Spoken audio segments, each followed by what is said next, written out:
ఒకే సినిమాకి 2 సార్లు టికెట్ కొనిపించడం అన్నది పుష్ప తెలివైతే. మరి యూట్యూబ్‌లో పుష్పకే పుష్పం పెట్టిన వాళ్ళు చాలామంది ఉన్నారు. నిన్న రాత్రి చూస్తుంటే వినాయక్ ఎడిటింగ్ అని ఒక ఛానెల్ ఉంది. దాంట్లో ఇదిగో ఈ అడ్రస్‌లో పుష్ప కొత్తగా యాడ్ చేసిన పార్ట్ అంతా పెట్టేశారు. ఇలాంటి ఛానల్స్ చాలా ఉన్నాయనుకోండి, దొంగ ఛానల్స్.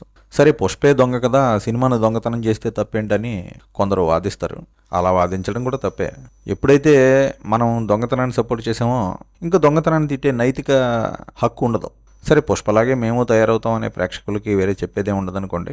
ఏదేమైనా స్క్రీన్ ప్లే పరంగా, స్టోరీ పరంగా తీసుకుంటే పుష్ప 2 మొదటి వెర్షన్ కంటే ఈ రీలోడెడ్ వెర్షనే ఎక్కువ ఎఫెక్టివ్గా ఉంది, బాగుంది. చెప్పాలంటే ఇదే కంప్లీట్ వెర్షన్.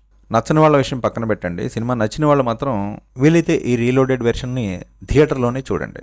మొదటి వెర్షన్ చూసినప్పుడు అసంతృప్తి కలిగించిన నాన్ సింక్ విషయాలు, కనెక్షన్ మిస్సింగ్లు అవి ఈ కొత్త వెర్షన్లో ఉండవు. కంప్లీట్ మూవీ ఫీలింగ్ కలుగుతుంది. ఇది ఎర్ర సొక్క నమ్మల